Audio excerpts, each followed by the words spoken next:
মেলা কথা না আসা কি আর বলবো, জুমলা মিথ্যা আর মিথ্যা, যেটা সোশ্যাল মিডিয়ার মধ্যে আজকে দেখলাম। ঘুমের থেকে উঠলেই মিথ্যা আর মিথ্যা, রাজ্যের মধ্যে দেশের মধ্যে মিথ্যা মামলা, মিথ্যা কথা, মিথ্যা প্রচার। আজকে দেখলাম মাননীয় মুখ্যমন্ত্রী বলছেন সোশ্যাল মিডিয়ার মাধ্যমে, আমি দেখলাম মিথ্যা ঠকানো এর নাকি উনি প্রিন্সিপাল ইউনিভার্সিটি খুলবেন। ওইটার মধ্যে দেখলাম কেউ মিস কল দিলে চাকরি, কেউ 10,323 নকরি মিলেগা ঘুমা কে সালানা চালানা, কেউ এই বলছে, কেউ বলছে 50,000 চাকরি। তো এই করতে করতে কিছুদিন আগে আমি ত্রিপুরার মধ্যে যে অন্যায় হচ্ছে সংখ্যালঘুদের বিরুদ্ধে ত্রিপুরাসার এখন বাস্তবায়ন হচ্ছে না, এর বিরুদ্ধে আমি দিল্লিতে পেদল যাত্রা করলাম। এর সমস্যার সমাধান তো কেউ করেইনি ত্রিপুরাসাদের, বরঞ্চ আমার ঘরে নোটিশ এসে পড়েছে, একটা ফলস নোটিশ। পরে দিয়ে জানতে পারলাম ফলস নোটিশের কোনো উত্তরই নাই এসডিএম সাহেবের কাছে। এখন আমি মামলা করবো আবার ওনাদের বিরুদ্ধে। মিথ্যা হলে তো আমি ছাড়তাম না। কয়েকদিন পরে দেখলাম ঠিক আছে, এখানে বস্ত্র বিতরণ করে সেরা ত্রিপুরাসার জনগণদের একটা ভুলভাল বোঝানোর একটা জনসভা হবে, বস্ত্র বিতরণ বলবো না, জনসভা। তো এখানে দেখতে পেলাম বস্ত্র বিতরণ করিয়ে ওইখানে ত্রিপুরাসা একট দেওয়া হবে না বললেন মাননীয় মুখ্যমন্ত্রী। ত্রিপুরাসাদের বিরুদ্ধে আমি আছি, উনি বক্তৃতাতে বললেন। ভালো কথা, ত্রিপুরাসাদের নিজে ইংলিশে লিখবেন, নিজে ইংলিশে পড়াশোনা করবেন, সব ঠিক আছে, কিন্তু ত্রিপুরাসারা ওই ইংলিশ অক্ষর দিয়ে ইংলিশ মিডিয়ামে পড়লেও ইংলিশ অক্ষর দিয়ে পরীক্ষা দিতে পারবেন না, এটা উনি বললেন। কিছুদিন পরে মাধ্যমিক 12 হবে, দেখবেন ত্রিপুরাসাদের অবস্থা। এরই মধ্যে ঠিক আছে, সব কিছু ঠিক আছে, এরই মধ্যে রেবতী বাবু অতি উৎসাহে আমাকে গালিগালাজ করতে গিয়ে ওনারা বিভিন্ন অঙ্গভঙ্গি করে প্রায় আমাকে গালিগালাজ করেন, কিন্তু আমি প্রায় 2-3 মাস সহ্য করলাম। কিন্তু এখন সহ্য সীমারেখার বাইরে চলে গেল, লক্ষ্মণ রেখা পার হয়ে গেল। উনি বললেন আমি নাকি দিল্লিতে আন্দোলন করে এসে জনগণের টাকা দিয়ে আমি বাড়িতে এসে একটা নতুন গাড়ি ক্রয় করলাম। কিন্তু আমি জানি এই দিল্লি থেকে আমি আসার পর এই গত 6 মাসে আমি না, আমার মা না, আমার বাবা না, আমার ওয়াইফ না, আমার 14 গোষ্ঠীতেও কেউ নতুন গাড়ি কিনছে না। কিন্তু তাই কইলেন আমি নতুন গাড়ি কিনছি।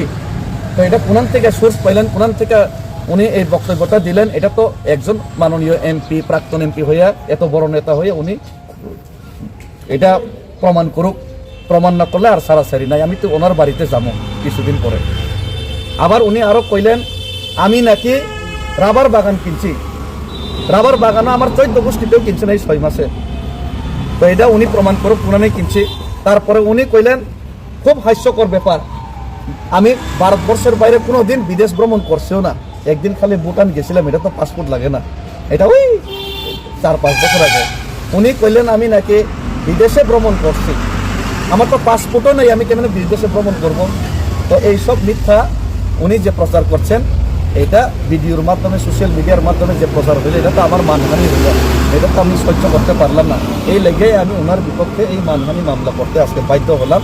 উনি এটা কোর্টের মধ্যে জবাব দিক যে আমি কোনানে গাড়ি নতুন কিনলাম, কোনানে আমি রাবার বাগান কিনলাম, কোনানে আমি বিদেশ ভ্রমণ করলাম আমি বিনা পাসপোর্টে, এটা উনি প্রমাণ করুক। আর একটা কথা, কোনো সারাসারি নাই, এফআইআর করলেও ওনাদের বাড়িতে আমি যাব। আমি জানি মুখ্যমন্ত্রী মানিক সাহার কোয়ার্টারের সামনে জিষ্ণু দেববর্মা মাননীয় প্রাক্তন ডেপুটি সিএম, এখন বর্তমান রাজ্যপাল, উনি যে কোয়ার্টারে থাকতেন, এখানে প্রাক্তন সাংসদ, এখন উনি এখানে থাকেন।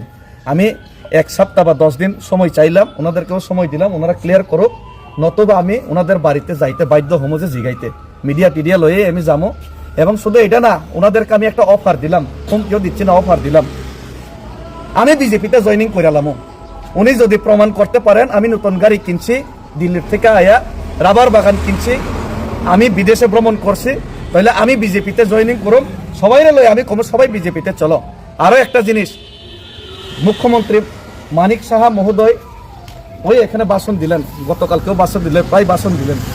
এডিসিতে নাকি উনি, এডিসির যে দপ্তরগুলিতে উনি নাকি 6,500 কোটি টাকা উনি পাঠাইলেন গত 25-26 অর্থ বছরে। তো আমরা হতবাক, 6,500 কোটি টাকা এডিসির মধ্যে এত কাজ নাই, পয়সা নাই। পরে দিয়ে আমি এডিসির মাননীয় কার্যনির্বাহী সদস্য সিএম পূর্ণচন্দ্র জমাতিয়াকে আজকেও কল করলাম, ওই কত টাকা রিসিভ হয়েছে জিজ্ঞাসলাম। উনি কইলেন মাত্র 670 কোটি টাকা না কত রিসিভ হইলো এই বছরে, তো কাগজ দিতে পারবেন নি যে গেলাম, উনি কইলেন কাগজ দিয়ে দিব কত টাকা রিসিভ হয়েছে।